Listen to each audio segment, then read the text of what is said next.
The Forgotten Asylum. I first knew something was terribly wrong the moment I stepped through the buckled iron gates. An icy wind hissed through the mangled bars, carrying the stench of mildew and regret. I hesitated, my breath catching in my throat, but an inexplicable pull drew me forward. Every instinct screamed at me to turn around. Yet I couldn't. The asylum wanted me inside. I'd come here alone, armed only with a camera, a flashlight, and my unshakable curiosity. Locals in the nearby town whispered of horrors left behind after the facility shut down decades ago. Unresolved disappearances, savage treatments, and something worse, something the people there refused to name out loud. Rumor had it that none of their questions had ever been answered. Of course, that made this place irresistible to someone like me. Stories of haunted wards and vengeful spirits had always tugged at my imagination. This was supposed to be just another investigation into folklore, another site I'd explore so I could leave with a sense of triumph. But even from the outside, I sensed that the building was not just a decaying shell. It was alive in its own malignant way. The asylum loomed ahead, every window shattered into jagged teeth. Pale moonlight cast stripes of silvery luminescence across the peeling walls. A single door, hanging off broken hinges, gaped like a mouth waiting to swallow me whole. As I approached, the wind died to an eerie lull, and a crushing silence replaced it. It was as if the entire world had sucked in a breath and refused to exhale. I switched on my flashlight. The first thing I saw was the corridor, a ravaged hallway that stretched into darkness.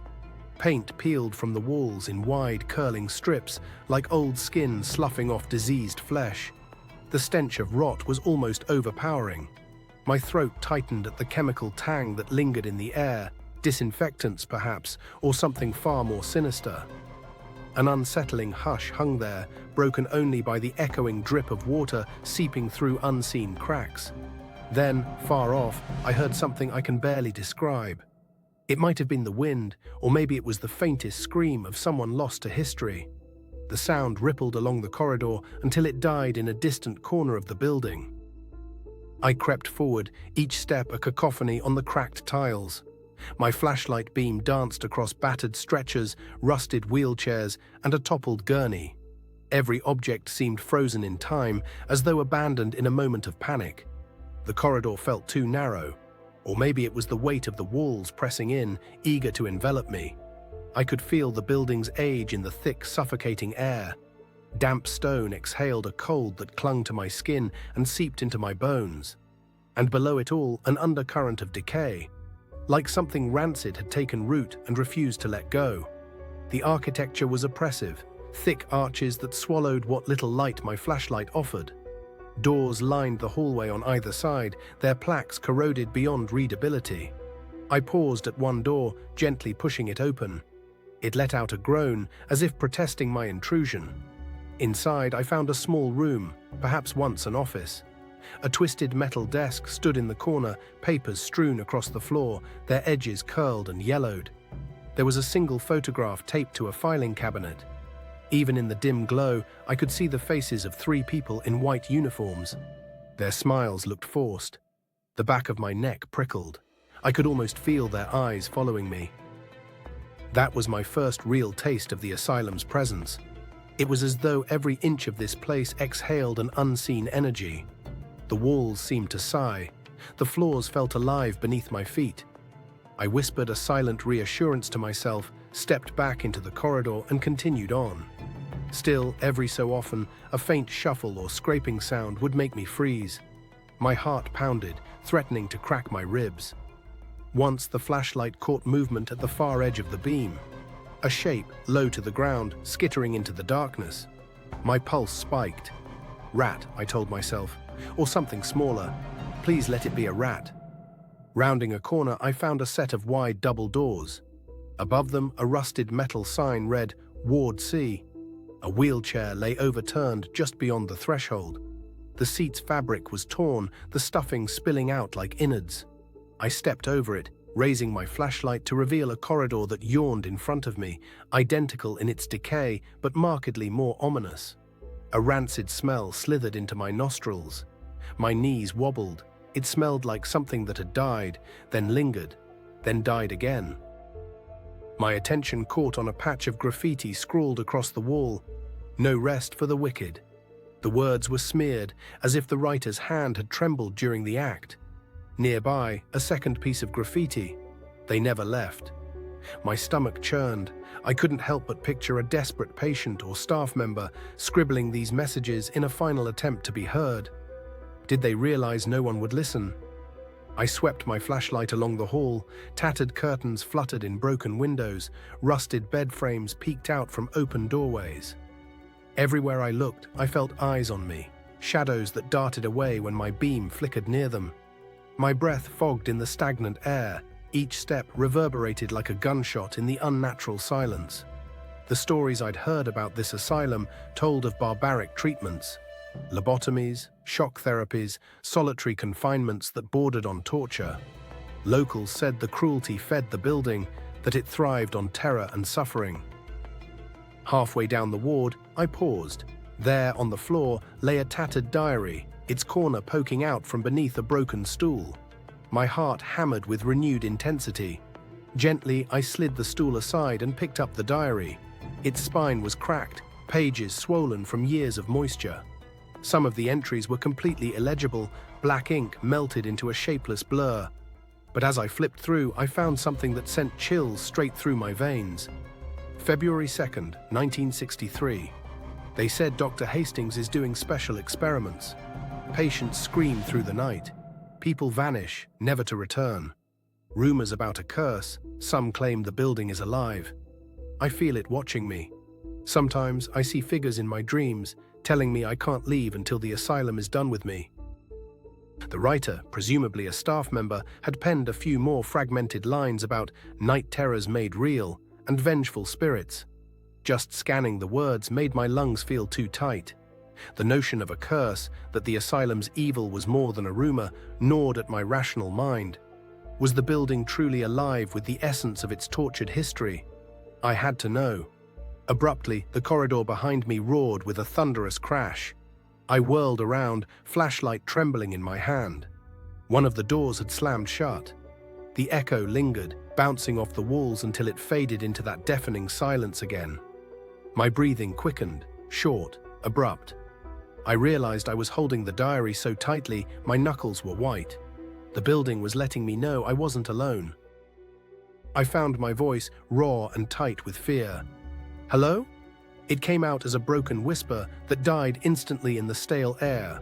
No answer. I fought the urge to run. The plan was to document everything, to uncover the truth. But the truth might be more than I could handle. Despite the churning in my gut, I pressed on. Down the hall, I discovered what must have been the common area. The space was large, with high ceilings and broken skylights overhead. Moonlight washed down in jagged bands. I scanned the perimeter. Metal chairs stood in a disorganized circle, some overturned, as if their occupants had leapt up in a hurry. A ragged tapestry depicting a pastoral landscape hung by a single nail. Its once gentle meadow scene was now torn and stained. A sudden movement in the corner startled me. My flashlight jerked, illuminating nothing but an empty seat. Yet I couldn't shake the sensation of someone sitting there. The hush was so thick I could almost taste it. Then behind me, a voice. Soft, barely more than a sigh. "Help us." I spun around too quickly and nearly fell. My flashlight beam stumbled through the gloom. No one was there. The silence closed in again, and I knew, absolutely knew, that the asylum was playing with me. My heartbeat pounded like a drum in my ears. The air felt denser, pressing against my lungs. It was like I was being choked by the building's malevolent spirit, as though it wanted to remind me that I was an intruder in its domain.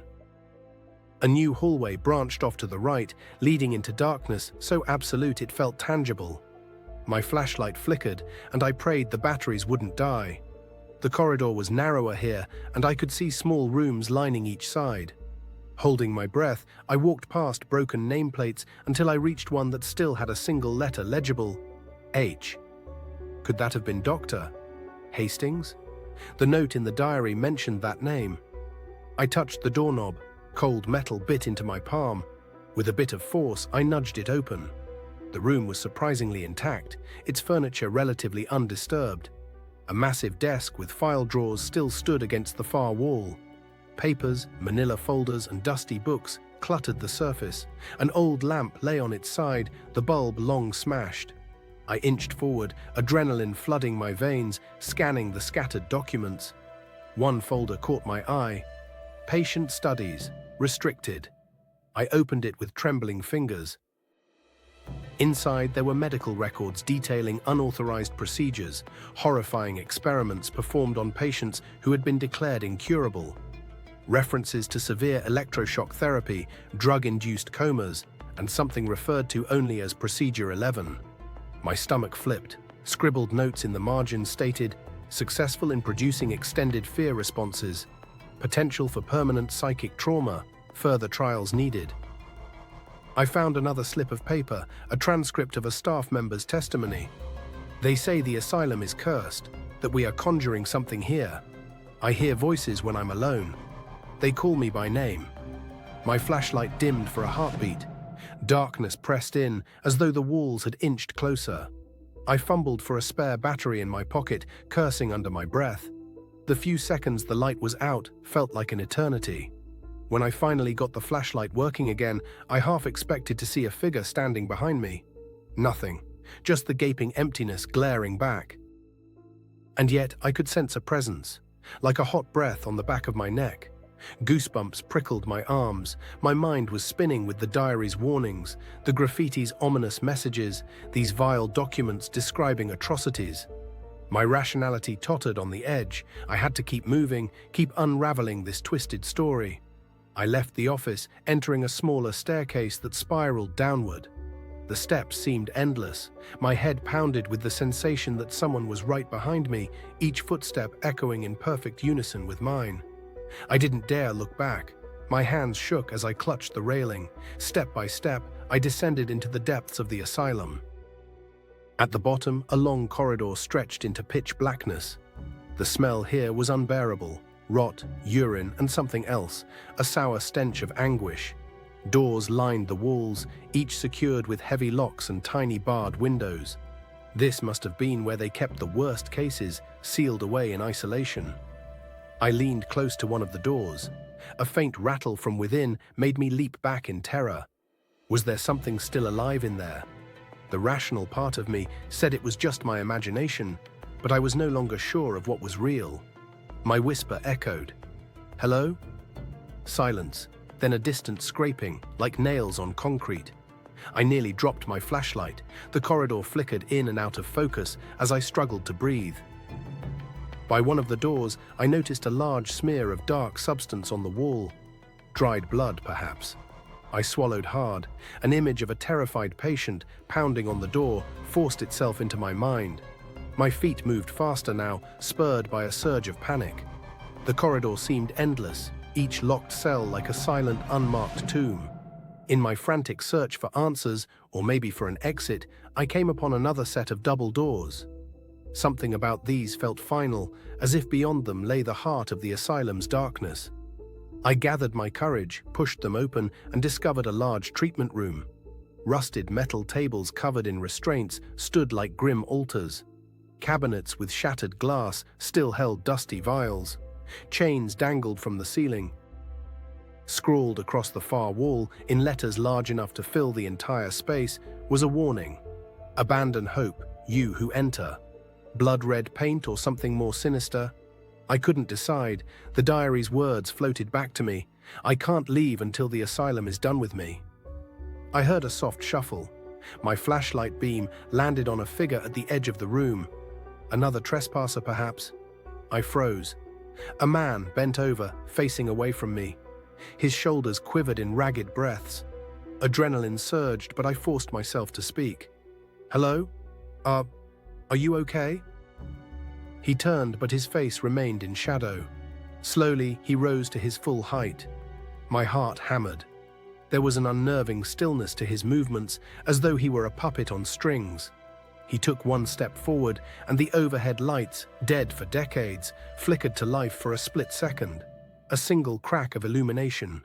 I saw his eyes, hollow, staring. Then the light died again. Panic took hold. "Who are you?" I asked, my voice cracking. No response. He seemed to melt back into the darkness. The air pulsed with a sudden chill. I lunged for the door, but it slammed shut on its own, the rusted handle rattling. My flashlight flickered wildly, picking up glimpses of the figure drifting closer. My breaths came in shallow gasps. The pounding of my heart echoed like a drum roll in a nightmare. An abrupt flash of memory, or maybe hallucination, seized me. I saw myself strapped to one of those metal tables, screaming as invisible hands forced a needle into my arm. I felt water on my skin. No, was it blood? I couldn't be sure. I staggered backward. My shoulders hit a metal cabinet. Broken vials rattled, one tumbling to the floor with a shrill clink. The figure vanished, as if swallowed by the gloom. I couldn't trust my eyes, not anymore. Reality warped around me, and I began to question whether I'd actually stepped into another realm, one shaped by decades of anguish. It dawned on me that this wasn't just a haunted building. The asylum had a consciousness, and it wanted me, wanted my fear, my mind, my soul. Scrabbling at the door with trembling fingers, I managed to yank it open. I found myself back in that labyrinth of corridors, though I couldn't say exactly where. I ran. My footsteps ricocheted off the walls. Shadows lunged at me, flickered away when I turned my light on them. The asylum moaned. Floors creaked. The shrill squeal of rusted metal wheels behind me nearly made me faint with terror. I swore I could hear my name echoing in the gloom. At a bend in the hall, I collided with a woman. My scream locked in my throat. She caught me by the arms. Her face was gaunt, eyes wild with panic. She wore a tattered coat. "You saw him too, didn't you?" she whispered, voice trembling. I nodded, too winded to speak. I hadn't expected to meet anyone else in this forsaken place. And yet here she was. Another intruder, or perhaps something else. A trick of the asylum? My grip on the flashlight wavered. "He's trapped," she said, words tumbling out. "They all are. We all are." A wave of vertigo washed over me. "Who are you?" I managed, unsure if she was real. She shook her head. "I came to find out what happened to my grandfather. He was a patient here, but the more I uncover, the less sense it makes." Her eyes darted nervously over her shoulder. "This place," her voice caught. "It won't let us leave." I didn't trust her, not entirely, but the fear in her eyes looked genuine. For a moment, we just stared at each other, two unwilling explorers in a labyrinth of nightmares. Then a sudden metallic clang echoed down the corridor. We both jumped, hearts in our throats. "Come on," she said, pulling me forward. "We have to keep moving." We fled together, not speaking, just sharing a desperate need to escape. As we passed half-collapsed rooms, I caught glimpses of the horrifying remains of the asylum's past. Rows of empty hospital beds, dark stains on the walls, scribbled notes pinned to corkboards with references to unspeakable acts. And always the feeling of being watched. Another corridor, another door. We entered a large ward with windows lining one side.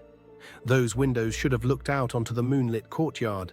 Instead, the glass reflected only darkness, as though the night outside had grown so thick it devoured all light. I peered closer and saw not my reflection, but a fleeting glimpse of someone else's face, a face contorted in agony. I stumbled backward, gasping. The woman grabbed my arm. "Stay with me," she hissed. We ventured deeper. The lines between past and present blurred until I couldn't tell if the screams I heard were echoes of history or the final cries of new victims. My flashlight flickered again, and each time it threatened to die, my chest squeezed tighter. Suddenly, the woman stopped. She shone her flashlight on a door at the end of the corridor, labeled Records Room. We exchanged a glance, then pushed inside. If there was any hope of understanding the asylum's twisted legacy, it would lie there. Inside, metal filing cabinets covered every wall. Some had toppled over, spilling their contents. A large wooden desk dominated the center. We rummaged through heaps of paper by the thin beam of our flashlights. Then the woman gave a soft cry. She held up a file stamped with the word curse in bold letters.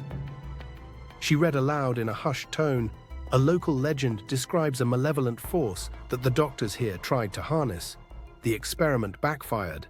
The malevolence fused with the asylum's walls. Now the spirits of the tormented are forever trapped, bound to feed it." My stomach twisted into a knot. That's insane. She clutched the file. It explains the nightmares, the voices, everything. The asylum is cursed, and we're trapped in its cycle. A sudden crash slammed the door shut behind us. Panic surged. A swirl of cold air snuffed out our flashlight beams for an agonizing moment. I fumbled, heart pounding, until the light returned. The door stood wide open now, but the corridor beyond was impossibly dark. We edged toward it. Something outside that doorway breathed with a low, rattling sigh. The woman looked at me, terror etched across her face. If the building is alive, can we kill it? My mind reeled. We have to try to break the curse, or at least survive long enough to find a way out. Together, we pushed through that roiling darkness. Every step forward felt like stepping into an endless void. Our flashlights cut only a few feet ahead before being swallowed by the gloom. The asylum groaned. The floor vibrated beneath us.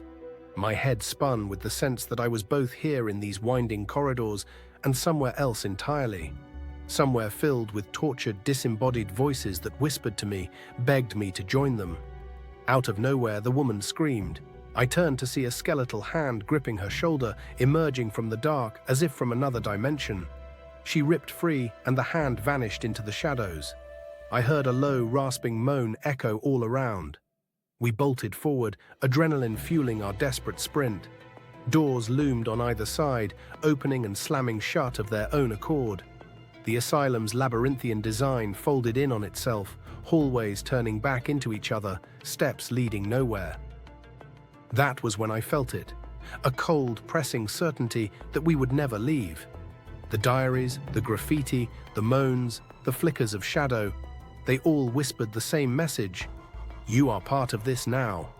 In that moment of paralyzing dread, a single thought pierced my panic. Was I meant to be here?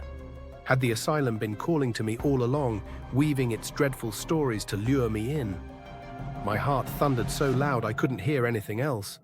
My mind raced with images of me wandering these halls forever, another lost soul feeding this place's hunger.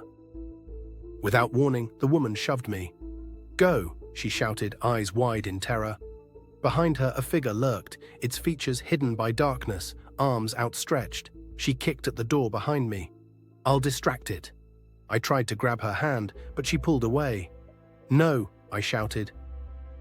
Her voice reverberated with finality. "If you can escape, do it. Tell everyone. End this place." She turned to face the encroaching figure, and I had no choice but to obey her desperate plea. My legs moved on their own, carrying me through a door into yet another corridor. I stumbled forward, sobbing and gasping for breath. The building thundered, as if outraged at losing its prey. Walls shook, dust rained down from the ceiling. Suddenly, I found myself at an exit sign, green and flickering like a dying firefly. The door beneath it stood ajar. I burst outside, collapsing onto the weed-choked path. Night air flooded my lungs, shockingly fresh compared to the stale misery inside. But before relief could settle in, I realized something wasn't right. The twisted iron gates where I'd entered loomed in the distance, but they looked further away than they should have. I turned to stare back at the asylum's towering silhouette. My thoughts swirled with panic. Was the woman still in there? Was she even real to begin with? I got to my feet, my vision blurred by tears. Slowly, I walked toward the gates. For each step I took forward, the asylum's presence tugged at my back, cold and relentless. When I finally reached the gates, my hands shook as I pushed at them. They groaned and swung open, but the wind hissed through the bars, sounding far too much like a warning. In a haze, I stepped beyond the fence. The night was silent except for my own ragged breathing. I stood there, trembling, certain I'd escaped some unimaginable fate. Yet a chill settled in my bones, a certainty that this wasn't truly the end. The asylum's final parting gift was a lingering doubt that gnawed at my sanity. I'd left physically, but some fragment of me might never leave its decaying halls. I turned back, heart hammering. The windows were dark, no movement, no light, no sign of the woman who had risked everything. A sense of profound emptiness hollowed out my chest. Because I felt it, sure as the moon overhead, the asylum had taken a piece of me. And it was waiting, patient, ancient, hungry for me to return. I walked away with the heavy realization that the lines between reality and nightmare had blurred forever. Even as the distance between me and that cursed structure grew, I heard the faint echo of a voice, the asylum, whispering my name.